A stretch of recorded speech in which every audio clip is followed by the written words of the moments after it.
बेशक दोस्रो चरणको वार्ता अलिकति ढिलो हुँदैछ, तर यसमा बराबर हाम्रा सांसद महोदय होम मिनिस्ट्रीसित बराबर सम्पर्कमै हुनुहुन्छ अनि हामीले बराबर खबर लिइरहेका छौं। कतिवटा कारणले गर्दाखेरि सायद ढिलो भयो, तर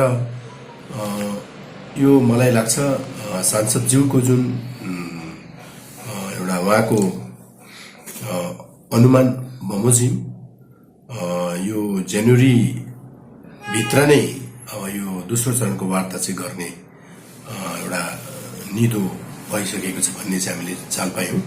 अनि फेरि यस विषयमा हामी सम्बन्धित पार्टी कार्यकर्ता पार्टीका नेतृवृन्दहरूसित पनि कुराकानी गरिरहेका छौं र उहाँहरूको भनाइ बमोजिम यो कतिवटा राज्यमा अहिले विधानसभा चुनाव सम्बन्धी निकै नै अलिकति व्यस्त रहनु परेको कारणले गर्दाखेरि गृहमन्त्रीले समय दिन सक्नु भएको छैन भन्ने हामीले चाल पायौं र हामी उहाँहरूलाई पनि अनुरोध गर्दैछौं। सायद किनभने यो हुन्छ नै, किनकि पहिलो चरणको भयो, अब यसलाई निचोड एउटा निदानमा पुर्याउन त भारत सरकार नै हो। अनि अस्ति एकपल्ट पार्लियामेन्टमा पनि होम मिनिस्ट्री मा एउटा क्वेशन है गौरव गोगोई भन्ने एमपीज्यूले राख्नु भएको थियो। त्यो प्रश्नकालको त्यो प्रश्नको उत्तरमा जुन हामीले त्यहाँबाट पनि हामी बुझ्छौं कि सरकार यो पर्मनेन्ट पोलिटिकल सल्युसन को निम्ति कटिबद्ध छ अनि त्यो पनि संविधानको दायराभित्र संविधानगत यो राजनीतिक समाधान गर्ने भारत सरकारको गृह मन्त्रालयबाट जुन उत्तर हामीले देख्नमा पायौं, यस सबै कुरोबाट यो निश्चित छ कि यो ट्राइपार्टाइटको एउटा निचोड निदानमा लिएर गोर्खाहरूको समाधान गर्ने जुन जिम्मेवारी भारत सरकारको छ त्यो अवश्य हुन्छ। यसमा चाहिँ मलाई लाग्दैन कि केन्द्र सरकारले यहाँको जुन टीएमसी को सरकारसित गठबन्धन राख्ने राजनीतिक दलहरूको मसौदालाई पर्खिरहेको छ भन्ने मलाई लाग्दैन। तर अब कुरो चाहिँ के हो भने राज्य सरकारले यहाँको क्षेत्रीय राजनीतिक दल गोजामुमो र प्रजातान्त्रिक मोर्चालाई जुन एउटा मसौदा बनाएर सबमिट गर्ने पेश गर्ने एउटा प्रस्ताव राखेको थियो, त्यो पनि एउटा राम्रो अवसरको कुरा हो। यस विषयमा मैले अघिबाटै उहाँलाई भनेको थिएँ है, यही प्रेस वार्ताबाट मैले दुईटै राजनीतिक दलहरूलाई मैले अपिल गरेको थिएँ कि यहाँको जनताको मूल मुद्दा हो मानव अधिकारको सुरक्षा गर्नको निम्ति हाम्रो आफ्नै अलग राज्य आवश्यक छ है। यसकारण यहाँको जनताको आकांक्षा नै आफ्नो जाति सुरक्षा र अस्मिताको सुरक्षाको लागि, मानव अधिकारको सुरक्षाको लागि यहाँ अलग राज्यको मानिसहरूले आकांक्षा राख्छ अनि त्यो संविधानगत त्यो सही कुरा पनि हो र यसैको लागि धेरै धेरै वर्ष अघिदेखि नै हाम्रा अग्रजहरूले पनि संघर्ष गर्दै आए र आज हामी यो संहारमा पुगेका छौं कि यहाँ गोर्खाहरूको अस्मिता झन खतरामा हुँदैछ। त्यसले गर्दाखेरि यहाँको जनताको आकांक्षा अनुरूप, यहाँको जनताले चाहेको माग अनुरूप र जातिको अस्मिताको सुरक्षाको निम्ति बंगालदेखि बाहिरको व्यवस्था, संवैधानिक व्यवस्थाको रूपमा पर्मनेन्ट पोलिटिकल सल्युसनको मसौदा पेश गरेर सरकारलाई, राज्य सरकारलाई पनि तपाईहरुले बुझाइदिनु भयो भने यो एउटा जनताप्रति अनि जातिप्रति एउटा इमानदारीता हुन्छ र हामीले जातिको अस्मिताको निम्ति जगेराको निम्ति हामी सबै पोलिटिकल पार्टी एक भएर एउटै आवाजमा हामीले बोल्यौं भने हाम्रो समाधान निश्चित छ भन्ने कुरा मैले उहाँलाई अपिल गरेको थिएँ र म अझै पनि आशा गर्छु कि यहाँका जति पनि राजनैतिक पार्टीहरू छ हाम्रो गोर्खाको अस्मिताको सुरक्षाको निम्ति हामी काम गरौं। विकासको पैसाले हाम्रो अस्मिता सुरक्षित हुँदैन है। हामीले आफ्नो भूमिमा आफैले कानून बनाउने, सरकार चलाउने संविधानगत अधिकार हामीले माग गर्नुपर्छ हो किनकि आज हामी गोर्खा जाति पनि हामी आफ्नो भूमिमा त ट्राइबल हौं।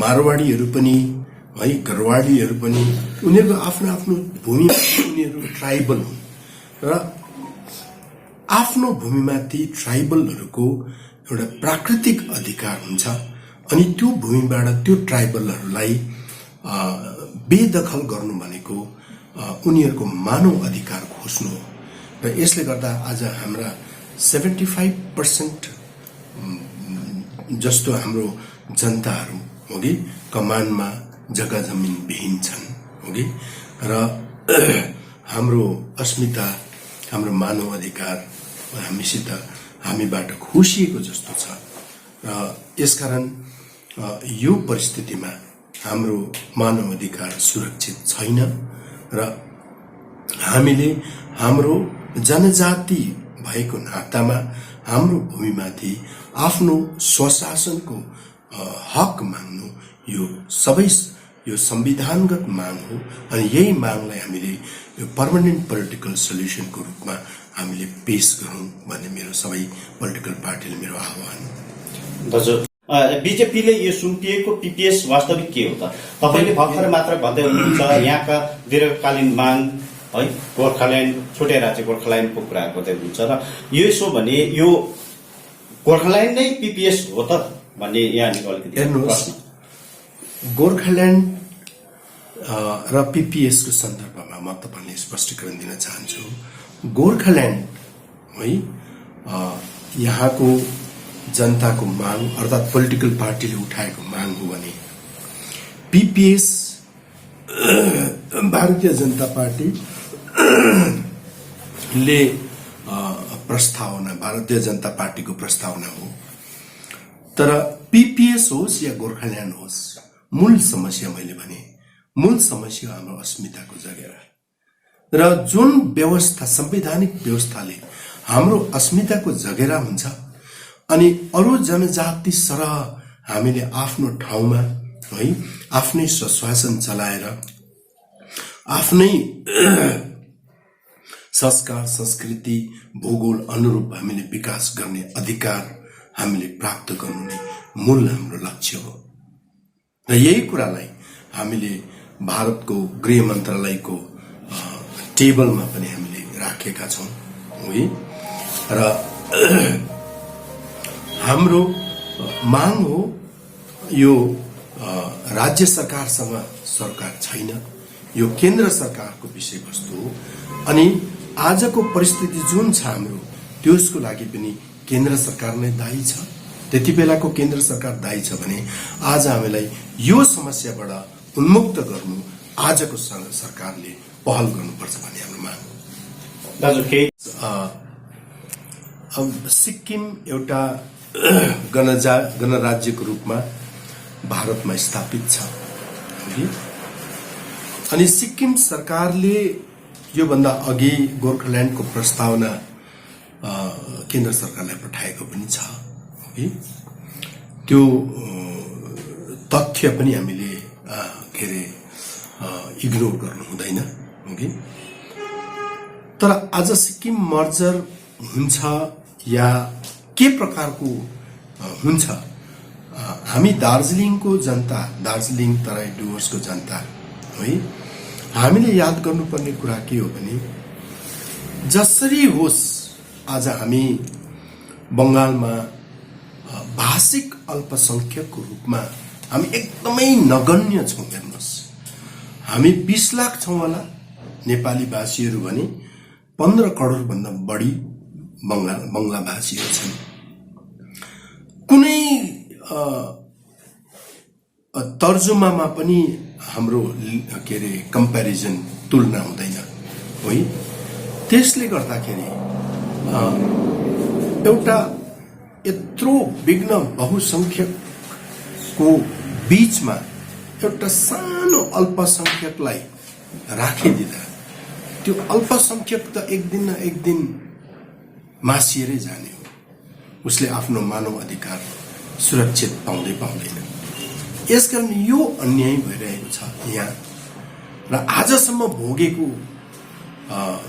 हामीले भोग्नु परेको प्रताडना, अत्याचार, अन्याय र यो के रे पछाडिएको भनौं है आर्थिक रूपले हाम्रो जुन एउटा निरह अवस्था जुन चाहिँ छ ब्याकवर्ड, यो पनि विशेष यही हो कि त्यसले गर्दाखेरि हामी चाहन्छौं भारतीय जनता पार्टी दार्जिलिङ डिस्ट्रिक्ट कमिटीको भनाइ यही छ कि जे जस्तो होस् हाम्रो संवैधानिक व्यवस्थामा हाम्रो अस्मिताको रक्षा हुनुपर्छ र जसरी अरु हामी जस्ता जनजातिहरूले आफ्नो भूमिमा आफ्नो सरकार बनाएर चलाउने अधिकार पाए त्यस्तै अधिकार हामीलाई उपलब्ध हुनुपर्छ भन्ने हाम्रो माग हो। विनय तामाङ भाइ उहाँ गोजोमोमोको समयमा पनि पार्टीको शीर्षस्थ पदमा बस्नु भएको थियो। तर मलाई लाग्छ त्यति बेला पनि उहाँले पार्टीलाई धेरै मिसगाइड गर्नुभयो। हेर्नुहोस्, र 17 को आन्दोलनमा विशेष गरेर है हामी लज्जित हुनु परेको कारण पनि सबैभन्दा ठूलो मतलब एउटा हात चाहिँ म विनय भाइको नै देख्छु, किनकि धेरै अघिदेखि सुरुवाती कालदेखि नै हामी सँगै राजनीति गर्दै आयौं, आन्दोलन गर्दै आयौं।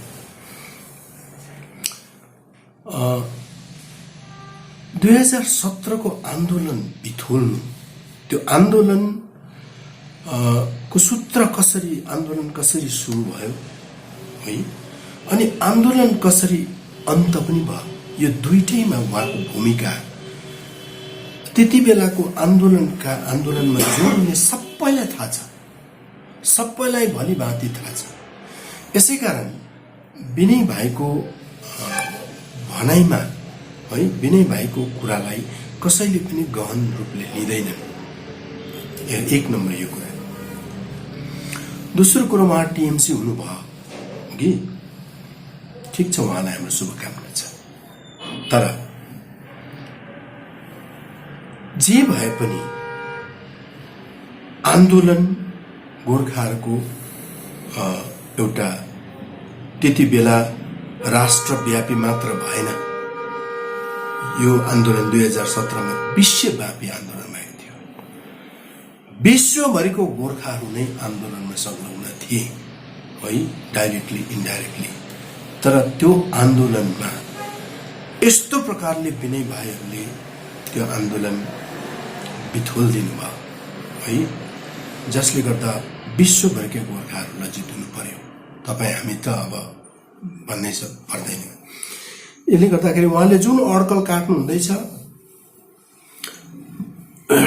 त्यो अब अहिले नै गल्ती हुन्छ भनेर भन्न पनि सकिँदैन, ठीक हो भनेर पनि भन्न सकिँदैन। त्यो उहाँले त्यो जुन कुरा भन्नुभयो